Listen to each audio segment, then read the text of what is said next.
We've got some new Apple Silicon news. It kind of cooled off a little bit after WWDC, but it's a really big move. It's a significant move, obviously. Manufacturing silicon on the level of what Intel has been doing for so long, and to meet the criteria of a lineup, a relatively popular laptop lineup, as well as the desktops eventually, but in the short term, the laptop lineup.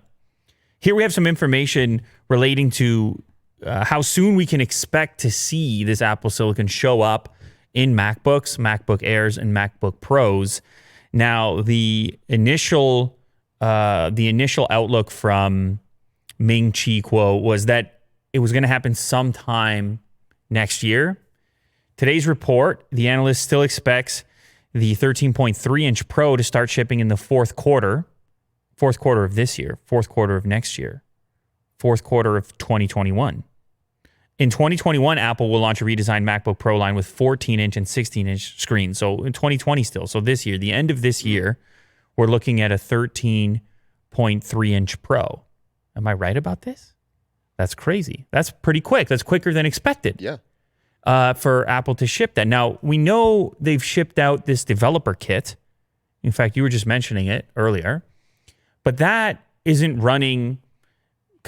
most people don't expect that chip that's in there to show up in laptops. It's really just a way to get things started. So it's got to be something different than that. But that still is closer than I expected it to be. Or it showcases how quickly Apple can move post-announcement. It's kind of impressive. It's cool. So anyway, it's going to pop up first in the 13.3-inch MacBook Pro, which is also kind of an unusual place for it. You might expect to see it in the lower powered models first, maybe in a MacBook Air or something like this. But the MacBook Air was recently updated. I guess the 13-inch Pro was sort of updated. But this is all a stopgap for the time being, because there is this expectation that Apple does move to a redesign with a more aggressive screen to body ratio on their laptops. They kind of still look how they've looked for a really long time. They added the touch bar for a moment. People weren't too... not everyone received that. Changed up the keyboard. They changed up the keyboard. There's been minor little things, little tweaks, but nothing really big. And that's still something that people are waiting for. But anyways, as far as getting your hands on Apple Silicon, it looks like you're going to start with the 13.3-inch and then later move to the 16-inch and then also later move to the MacBook Air getting the same treatment. The 16-inch will be interesting because that model has dedicated graphics. That model is targeted at the more power user for the time being. That model is targeted at video editors. And that's where you're going to have to replace some pretty substantial horsepower in the laptop market before they go and introduce this thing into desktops. So I'm curious to see how that maps out. Of course, there's also the rumored larger 24-inch iMac that looks like an iPad on a stick. That would be another target for this thing, but there's nothing in this new report to suggest that that's coming anytime soon. Kuo speculates that the cost reductions associated with switching from Intel to Apple CPUs would allow Apple to lower the entry price of the MacBook Air further than it is right now. Of course, you know, it starts around $999, right around $1,000, somewhere in there. Maybe it's $899. It's around $1,000 to start. Maybe it comes down further. Apple can stop sending so much cash to Intel. They get to own more of the profit all for themselves. Yes. And I don't know too many people complain about that if you're Apple. Yeah. So, and you're not going to complain if you get a lower price tag because of it and similar or even better performance. Possibly a machine that can operate cooler. Possibly a machine that as a consequence can be even thinner than before. I don't know. I'm just saying in the past, you know, where Apple's been able to control more components, they've been able to shrink things. They've been able to approach things that might have otherwise been hard to do. I mean, the evidence of the merging of the hardware and software, that their software only has to work on their set of hardware. Kind of that convergence there has yielded results that many people love worldwide. So now you take that one step further with the chip itself and getting started on the engineering process from, I mean, it's like baking a cake from scratch instead of out of the box. Although you still got to get all those ingredients. But you know what I'm saying? You just got more control. Yeah, and possibly repairs can be a lot quicker as well. Maybe. They streamline it. Maybe. So anyway, we'll see. But if you're sitting around waiting for a new laptop, a new MacBook, you may want to hold off. Q4, 13.3 inch potentially, MacBook Pro with Apple's newfangled, new, hopefully not too hot, silicon. Also in Apple news, we have a new leak suggesting that the iPhone 12 Pro models will be getting a RAM upgrade to 6 gigabytes of RAM. Will, I know you're a big RAM guy. Always just loading the RAM. People make many comments about how you use your RAM. I don't know if you knew that. Yeah, No, you personally. I don't know if you knew that. There's Reddit threads, and it's a whole thing. And the reason being is because people spot how many tabs you got open, my friend. Oh, right, yeah. Well, there's a lot of stories, a lot of investigation going on. So, you got to dive in there. You get your tabs up there, tabs. don't you? You get your tabs up there. Yeah. So you're the tab guy and you're the RAM guy, and you probably want a little more RAM on your smartphone too. We've seen some massive RAM figures getting passed around in Android land, 12 gigs of RAM, things like this. Apple, they've kind of been more on the side. Hey, we like optimization. We don't need these bolos of RAM. We optimize the things. We're back here. We tinker around. You need 4 gigs of RAM. You'd be fine, man. Yeah. On the smartphones, I'm talking. Well, that changes a little bit here. They do have to improve that spec, it would appear, every so often. So the suggestion here that the leaker has is that the Pro models, it's quite a tweet. In fact, you can scroll down and look at the tweet. It's an incredible tweet. Look at that tweet, Will. I wish I could have tweets like that. Like, that's a piece of art, that tweet. The Twitter user is Love to Dream, but the O is a 0 in that Twitter handle. And this tweet just simply says, professional 6 GB, general 4 GB. And everybody in the leak universe knows what that means. It doesn't say iPhone, doesn't say 12, doesn't say Apple. Everybody in the universe knows what that means because that's what this guy typically talks about. And I love how cryptic and vague it is, and everybody knows. So that's art to me right there. Anyway, they take it to mean, the analysts, the important people, the people who talk about Apple all day long, they take it to mean that the Pro model phones will get 6 gigs and the regular version is going to get 4 gigs of RAM.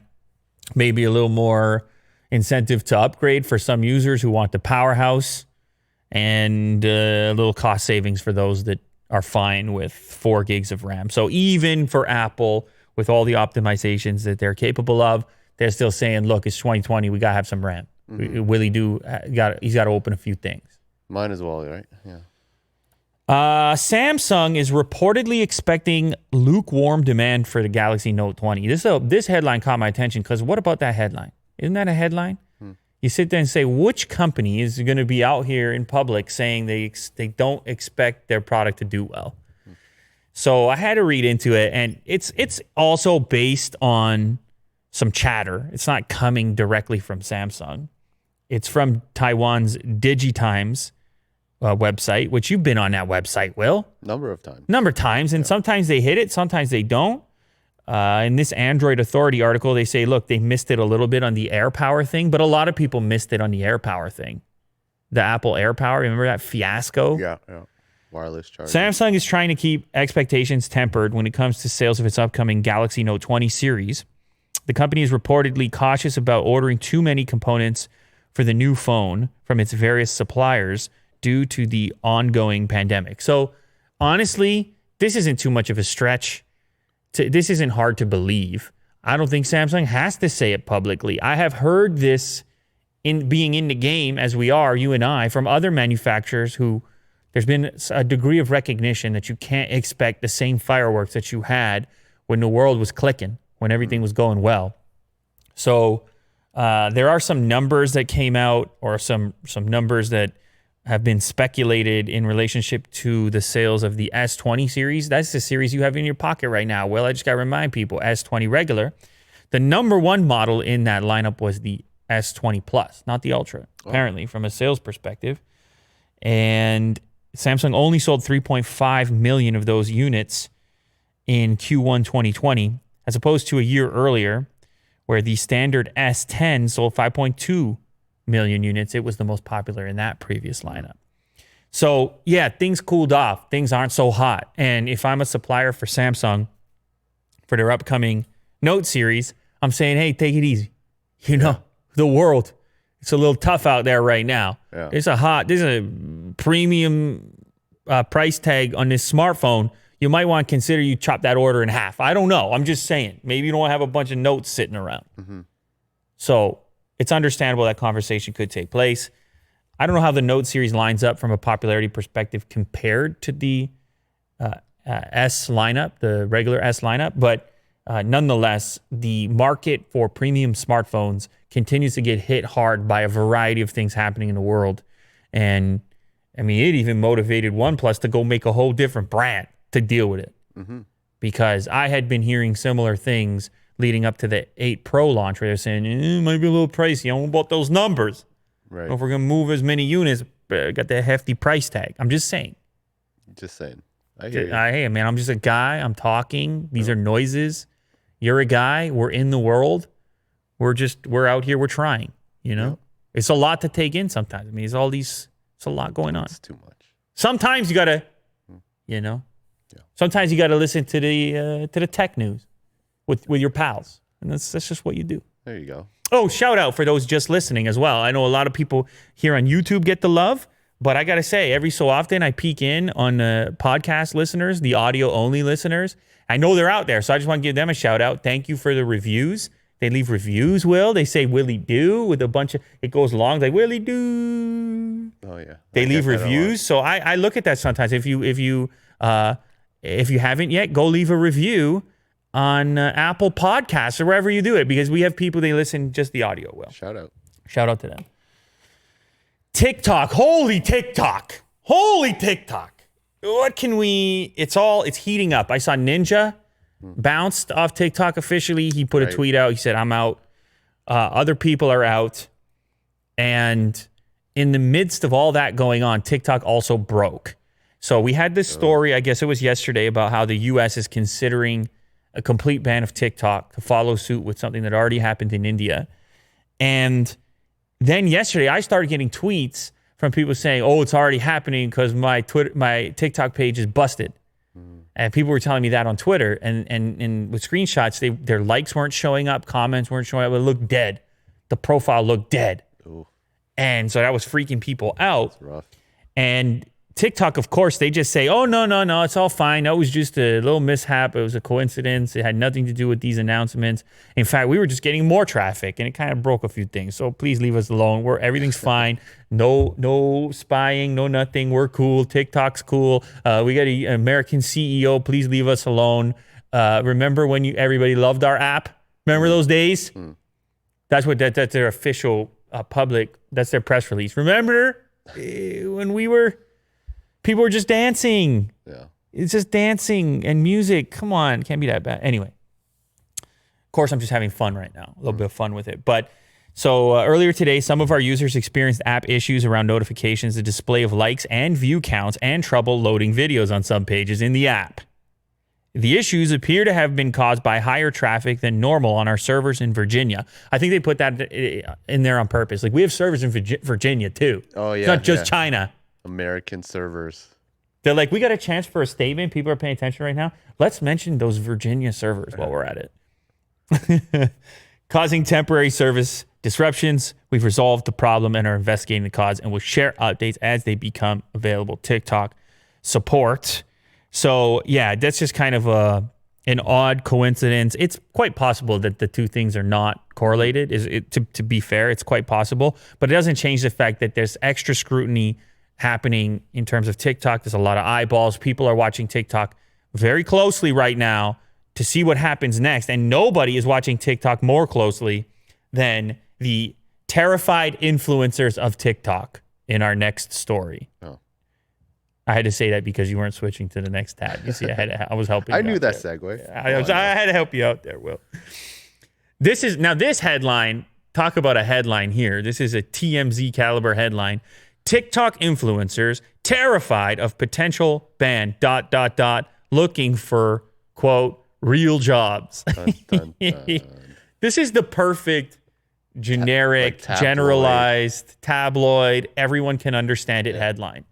because it goes on two angles. It's either you are one of these TikTok users and you're like, what? What's happening? Or you're one of these people who hates TikTok and you're like, yeah, fine, they got to get a real job. Finally. Yeah, that's what I'm talking about. Real job. Yeah.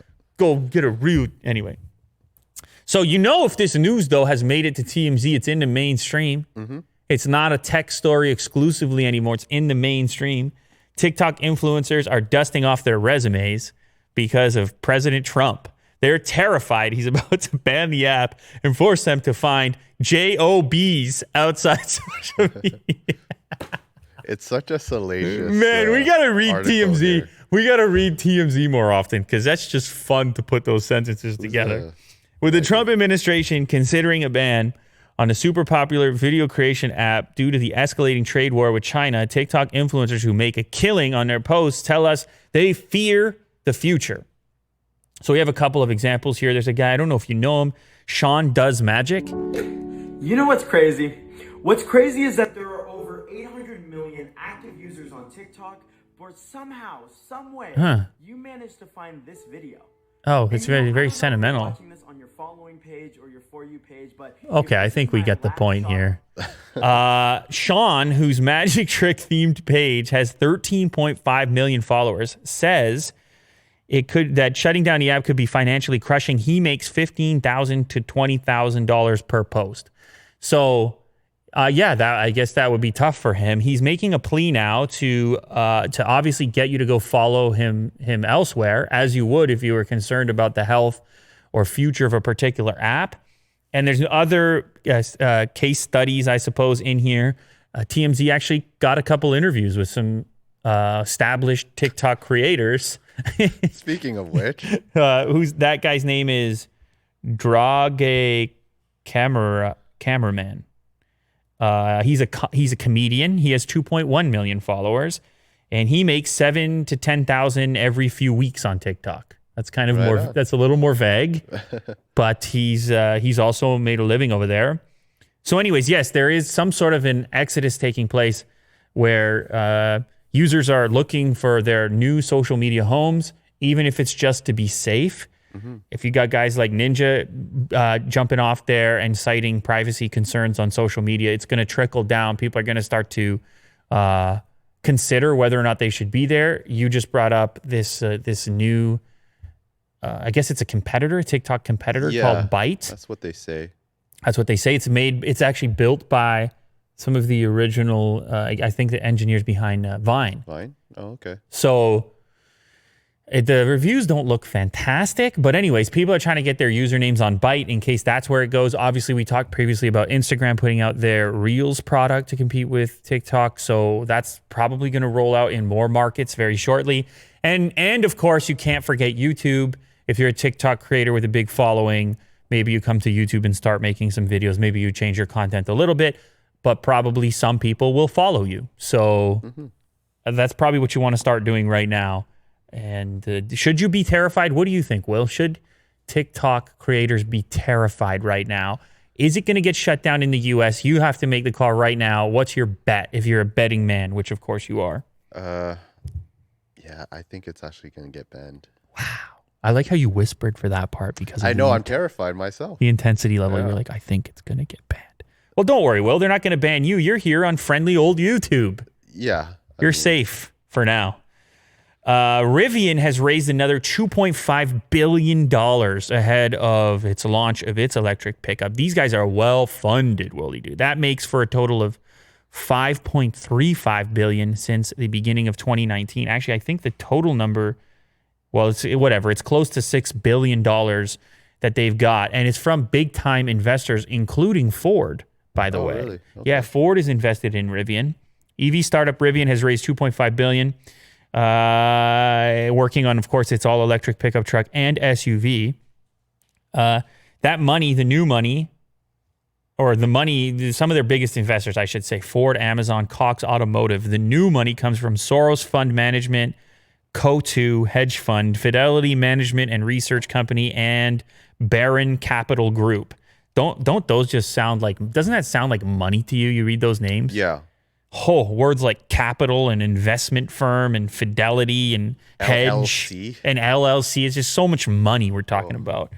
Amazon and another previous investor, BlackRock, also participated in this new funding round. So they're happy to just even put even more cash. Amazon's like, no, this is a good deal. Plus, we're Amazon. We're just making, I mean, the cash we're doing right now is unreal. So we got to put it somewhere.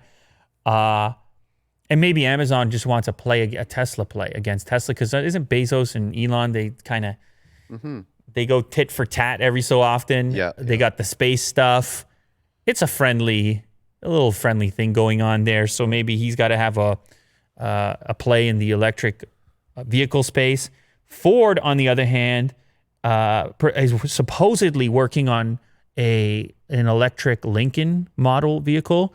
And they've been working with Rivian on that. This is kind of one of those areas where they could share technology, and then Ford could become a buyer of Rivian's products. And therefore the growth could kind of happen together, because Ford obviously has a big vehicle footprint, dealership footprint, service department footprint, marketing footprint. You ever heard of footprints out there, Will? Yeah, exactly. Anyway, I didn't know this. Originally, Rivian was going to make a Roadster-style sports car, and then they pivoted. It's a big deal in startups, Will. I don't know if you knew that. It's a pivot. You gotta pivot. Yeah. You gotta know when to pivot. Yeah. I feel like we're pivoting right now. We're on this channel a lot, and less so on Box right? Therapy. Yeah. So maybe we're pivoting too. I mean, it sounds cool, by the way. Pivoting. Yeah. Sounds amazing. Being on your toes. Yeah, and that you're Nimble. the idea that you're capable of pivoting, that you have the flexibility to do so, that you've got something so good that it's worth pivoting as opposed to starting over completely. It's kind of nice. I like it. Anyways, the startup has grown rapidly, and it has not only taken an incredible amount of money, but some of those deals are also strategic. So in the case of Ford, as I mentioned, with the Lincoln brand, and in the case of Amazon, potentially for a massive fleet of electric delivery vans. Think about it. Well, they got the truck platform. You make it a little bit bigger. You boost it up in the back so it's more like a van. And now you got Rivians all over town delivering packages like that. That's the type of order Amazon could put in. Yes. Good for them. So anyways, I like what they're doing. I like the look of their truck. I think it's very appealing. I know some people don't like the headlights, but the shape of the truck as a whole looks sporty, but it's not. It looks familiar too. Yeah, it's a little more comfy. Yeah. So, but anyways, yeah, we've talked about trucks a lot. There's choices. Choices are good. Get Cybertruck, got this thing. People talking about that Badger. There's trucks, and they're electric. Samsung's bean-shaped Galaxy Buds Live leak in 3 colors. Bean. What? They're little beans. And I know you're looking at that the way I was looking at that, thinking, how does that go in your ear? Or does it go in your ear? Where does it go? Well, yeah, apparently there's no ear tip. The whole bean fits in there somehow. Oh, there's no ear tip. No. I thought it was behind the bean. There's no ear tip, man. That looks like the speaker unit right there you're looking at, because right. the Yeah, charging there contacts would be on the other side. Right. It's a little bean, and somehow it's going to fit in there. It piqued my attention. I mean, I'm very curious. Well, this is going to get stuck for sure. It was originally a leak from EvLeaks, and of course it got picked up on a number of websites. This is a new idea. It's a new lineup too. Apparently it's not to compete with Galaxy Buds. Well, there still will be Galaxy Buds. This will be an alternative play for a more stylish, I guess, earbud in that pinkish color right there, which is it's like sort of like a skin tone. Maybe that thing just blends in. You don't even notice it, as opposed to the white or black models that are there, which are more typical color selections. But it's just a really unusual implementation of an earbud. And I've looked at a lot of earbuds, Will, over the years. Yes. I mean, I looked at thousands of earbuds. How is this thing going to fit in your ear? Also, the bean aspect. Isn't there something cute about a bean? Yeah. I mean, is it going to be called the bean? No, they Bean? apparently they're going to call it Galaxy Buds Live. Oh, okay. Well, Yeah. they should just They play should have up. called it Magic Beans. They should just play it up. I don't know. I don't know. People aren't going to. It would have been fun, but I don't know if it would have sold more earbuds. Alongside its Galaxy Note 20, a new watch, and a new tablet, Samsung is also expected to show off the Galaxy Buds Live next month, the company's latest truly wireless earbuds. So there's been some renders floating around, but this is the best look we've had yet.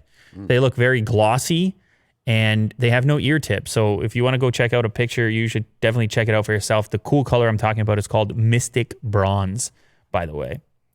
Speaking of earbuds, we have one more earbud story. How about that? 2 earbud stories. And I don't think you have the link there because you're on a page talking about Sony, which is actually the next story. You're on fire today, Will.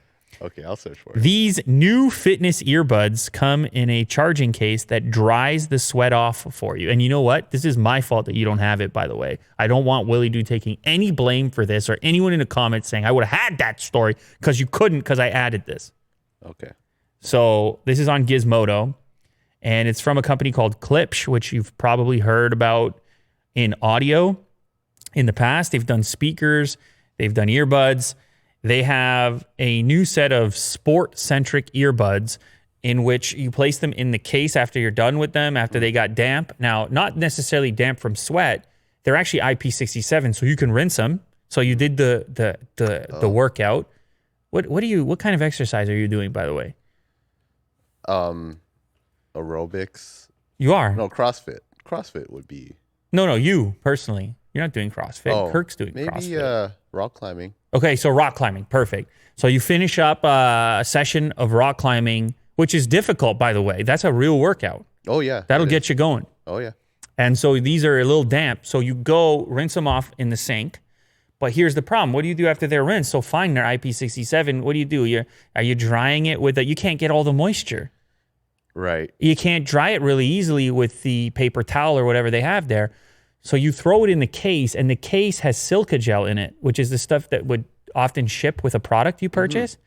And that gel wicks the moisture away so that it can actually pull the moisture from the internal section, so you're not putting a wet earbud in the next time.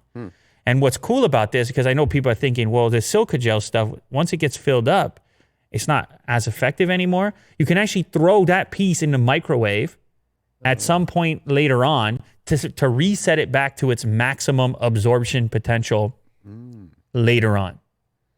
What do you think? You happy about this? You don't seem very happy. There's a lot of steps, but I can see like a use case for it. Okay. If you're doing extreme sports or like water sports. Well, that's the angle they're going for. In fact, the case that the thing goes into is really robust. It's like it kind of locks, sealed off. And the funny thing is, you remember how in the past OnePlus teamed up with McLaren to do a special edition? Yeah. These guys actually teamed up with McLaren. If you scroll down, you'll see the McLaren-inspired version, a little bit lower. There you go, with the orange line and the carbon look. And that's not a bad look. It's a kind of cool look. It's still, I don't know. Well, these collaborations are always a bit strange. Car company, headphone company, where is the crossover? But like, with the smartphone, they went with the speed angle. Here, what is it? Durability, just quality in general. Maybe that's the angle. They're about $229. Is that right? Oh, and then the McLaren Racing Premium version is $249, and that one has a matching wireless charger. So that might be a deal that you want to look for. Anyways, Klipsch has a pretty decent track record in the audio game as well. So if any of those features sound enticing to you, you may want to take a look. If you're the type of guy you're getting these things soaking wet all the time. Yeah, it's disgusting. Constantly washing. Get it together. Sony acquires a minority stake in Epic Games for $250 million. Now, I saw this headline and I thought to myself, $250 million, Epic got to be worth a few more bucks than that. Epic's got to be worth, I didn't even put a number on it. That's how big of a number I assumed Epic was worth. And it turns out I was right. Apparently this $250 million bucks equates to like 2% or something of the company. Okay. Yeah. So Epic is just madness right now. I don't know if you heard of a particular video game that, I know a lot of people have been playing this video game. I don't know if you heard about it. It's colorful. It's a battle royale style game. It's got all the youngsters, and it's just got everybody. It's on mobile. Epic made that game. Forte? Fork knife. Isn't that the funny term? Yeah. Forte. Anyway, so Epic is moving they're moving in the right direction. I think we can say that. They've had just tremendous success recently. and Sony kind of wants a piece of it. And so, and what do I mean by a piece of it? If you take a 1 or 2% stake in a company, you're not really gathering that much influence. But what you're really doing is saying, let's align our goals. What you're really saying is give us a seat at the table so that we can, moving forward, have more information from you so we can make our adjustments and tinker with our products and projects so that they can line up better to provide better experiences. So, of course, Sony has invested in other game developers. We're well aware of this, in even bigger ways where they could influence even more of what's going on in there. And you're not going to do that with Epic because Epic is enormous, but this is a way of them just aligning themselves a little bit better. So there's this controversy that sort of emerged because apparently the CEO, Tim Sweeney, was accused of showcasing Unreal Engine 5 on the PS5 demo only because he was getting his cash from Sony. That's what they said is the only reason you show it off on a PS5. Because the way it goes with this Unreal Engine stuff, Will, it's tremendous. You get this, you build this engine, and then you just count the money as the other companies build on top of it. So he says, no, these negotiations is not connected, whatever else, which is fine. I mean, look, there's so many connections in these things. There's so much working together. Who knows who says what and why? Yeah. But the fact of the matter is they've partnered to some degree. Epic's powerful technology in areas such as graphics places them at the forefront of game engine development with Unreal Engine and other innovations. There's no better example of this than the revolutionary entertainment experience Fortnite.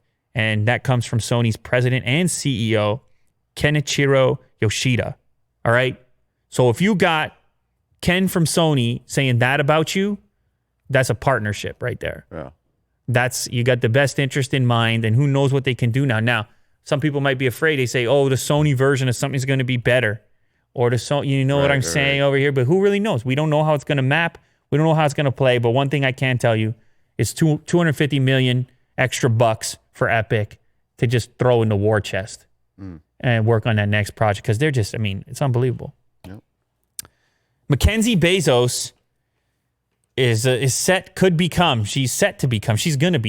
the richest woman in the world. And that could be tomorrow at the point that whatever this article was written, but it all depends on Amazon stock price. So people can play along with this game if they want. But based on the trajectory of Amazon stock, let me get a 6 month. Let me get a 6 month on that from a business perspective, from the business guy, Mr. Willie Do himself. What you can see here is that in the last 6 months, the stock went from $2,000 to $3,500. Or 3,200, whatever it is. Almost doubled, Will. Jeez. Why don't you pick up? Where was my analyst, Willie Do analyst report? All right, Lou, let me show you what's happening with Amazon. No, of course, everyone knows this. Like, this is the most no-brainer investment. Amazon, yeah, I think the world is going to have Amazon for a while. And I think Amazon's going to continue on its path towards complete and utter dominance because it appears the thing that they do is very hard for others to do. The scale of it is so important to have the warehouses, the deliveries, and the infrastructure. Hoy, oh, jeez, man. Whoa. Wow. It just gets me going, trying to imagine the daily operations of Amazon. All the ABCs and the warehousing and the moving of physical goods. And I remember watching one time just a regular analysis of a UPS driver's route to come up with the most efficient route to deal with the delivery times and expectations and the complexity and math that goes into it for one truck. Now you can imagine Amazon start to finish from the user clicking buy. Even before that, when the thing has to get to the warehouse and which warehouse does it go to and how many go to each. And I just... Not to mention space travel. Well, AWS, Bezos servers. Bezos is doing other things as well, but I'm just talking specifically. Yeah. Anyway, so him and Mackenzie, they divorced a little while ago. They were married from 1993 to 2019. And of course, he put out the famous Twitter post about the separation in January of 2019. At the time, they come to this settlement, which transfers 20 million Amazon shares from Jeff to Mackenzie. 20 million shares. Now, I know you're looking at that stock price, Will. I know you're looking at a $3,182 USD stock price, and you're doing some math, just a little bit of math. You're multiplying that by 20 million, and you're realizing you're looking at a big number. Yeah. You're not going to give us an exact number, but we don't need it, because essentially what this means is that if things keep trending this way, and they don't need to trend that much more this way, she could become very shortly the world's richest woman. Her net worth on January 1st was $37 billion when the transfer took place. I believe it was somewhere around there. And it has been skyrocketing, obviously. Most recently, at yesterday's market close, she was at $63 billion in net worth. The number one richest woman in the world, Francois Betancourt Myers, has a net worth of $65 billion. So she's about $2 billion back. But if you're looking at the Amazon stock and the trajectory and the angle of that graph, then you realize she's about to become the richest woman in the world. Yeah. Mackenzie Bezos. And I should also just point out for the record, Jeff, even though he gave up, he gave away 20 million shares, he's left with 58 million shares. 58 million shares. So he's also been adding to that bottom line quite substantially given this recent Amazon growth. So can it continue at the exact pace? Maybe not, but there's definitely we're seeing a trend line here, and presumably that trend line has a little more juice on it. So there's your new world's richest woman coming right up, Mackenzie Bezos. Does she keep the name Bezos now that they split? That's curious. If you divorce, I think it's her choice, right? But it seems like she is, because no one's saying that she goes back to her other name or any other name for that matter. I guess she stays Bezos anyway. Tesla is facing an unprecedented $20 billion short bet. So I guess we're in the business section of the show right now. I guess so, yeah. We were covering this sort of in a funny way with the shorts that Amazon actually released. You could buy a pair of, I'm talking about a pair of shorts. Yeah, Tesla. Who did I say? Amazon. Yeah. See, you can't even. I wouldn't put it past. They're probably on Amazon right now. Probably those shorts. Probably somebody put them on Amazon, bought them. Tesla put out shorts because Elon's having fun with the people who are the investors who are shorting Amazon stock. This $20 billion thing apparently is unprecedented. It will be a very big number in terms of stock market history. Tesla short interest is about to reach 20 billion for the first time. This is people with positions betting against Tesla stock. And of course, the figure goes up as the Tesla stock goes up. It's been Tesla stock is doing the same thing Amazon stock is doing. It's close to $1,400 per share. And so this all gets $1,500 per share. This all gets really complicated because a lot of these short positions have certain points where if the losses are going to be too high, there's a cash out moment, a cash out moment, and it creates something called a short squeeze. The reason behind Tesla's short squeeze is obvious and straightforward. Large mark-to-market losses are forcing out some short sellers as they hit their loss limit thresholds. So in other words, you set a loss limit in there and say, if I'm going to lose this much money, we gotta bail on the short position. And so it creates this circumstance called a squeeze. Anyway, the point being is it's becoming more difficult to hold that short position the longer that they continue to exceed expectations. And so some short sellers are going to be a little bit nervous right now as this number continues to escalate. And I don't know I would think that it would be very difficult to maintain that position at this point. I'm not an investor, Will, to be clear. I have no play in any. I have no Amazon stock, no Tesla stock. I speak freely, which feels great, by the way. I should say, And you can.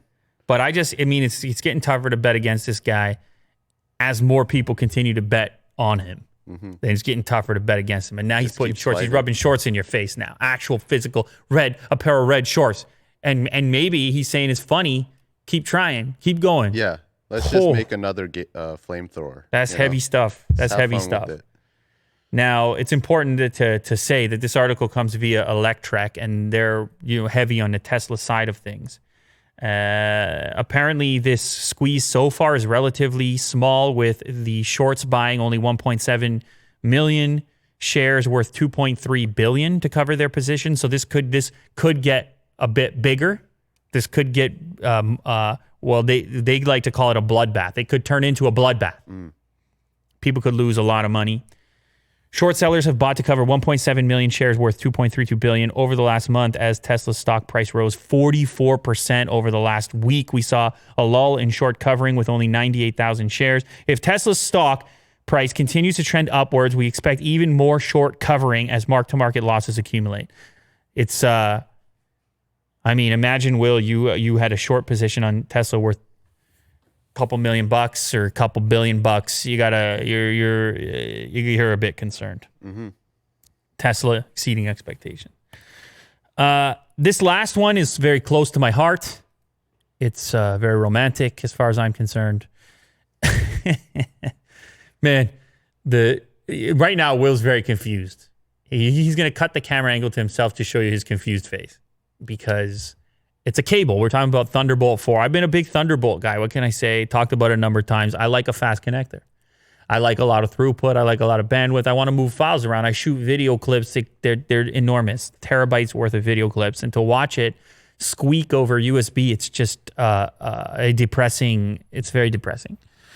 So, and not to mention, particularly a recent experiment we had trying to transfer a bunch of footage over various different USB readers. The crazy variety of USB formats that exist. I'm talking, scroll down a little bit. USB 2, USB 3.25 gigabit per second, USB 3.2 10 gigabit per second, USB 3.2 20 gigabit per second, USB 3 regular, USB 420, USB 440. Those are the upcoming USB 4. So, and of course, USB 3.1 is in there, and there's different gens, and it's just an absolute disaster. USB land, which is supposed to be the universal connector, but there's so many flavors. Well, what Intel says it's going to do with Thunderbolt 4 is make an actual universal cable that can handle any of those, be compatible with any of those formats backwards, including Thunderbolt. Now, you're not getting a tremendous amount of new speed or anything like that. It looks like it's going to be essentially as fast as Thunderbolt 3, but it will combine. It'll be one cable to rule them all. It will combine all the variety and wacky flavors of USB and Thunderbolt into one single cable. If you buy one of those cables, you know every device you connect via that cable is going to be working properly to its particular specification. Now, that may be less exciting to you, but that's very exciting to me. One cable to rule them all turns me on, in fact.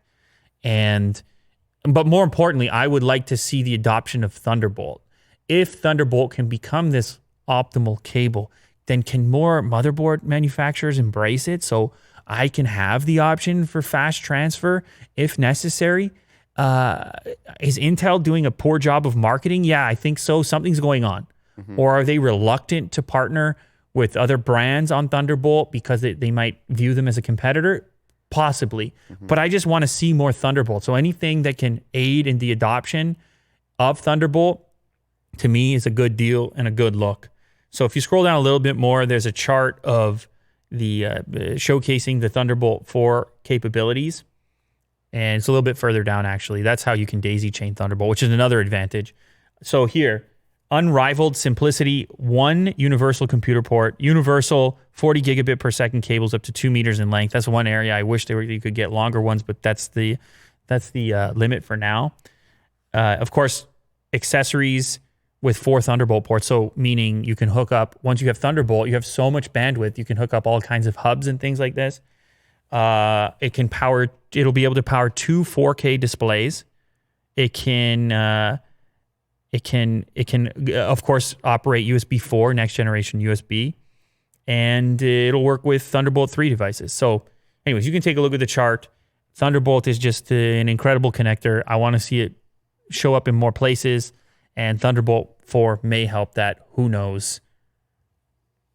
Who am I speaking to? I don't know. PC manufacturers, I suppose, and motherboard makers, because a lot of those third-party cards are junky as well. This show right now is operating on Thunderbolt. Yeah. These cameras are going into capture equipment that requires Thunderbolt. You're using the Intel NUC because it has onboard Thunderbolt. Ladies and gentlemen, tremendous throughput. Do it with USB. See how that goes for you. See how much fun you have with all that garbage USB crap. Anyways, that's it for me, Will. We did it all. We covered it. TikTok, what do you think? Yes or no? Yeah, I think it might actually go. All right. There you have it. You got the word from Willie Doo. Start to migrate. Well, Be careful. don't depend on me. Come on. They're depending on you. Start to migrate your TikTok account. Get on with it already. Word.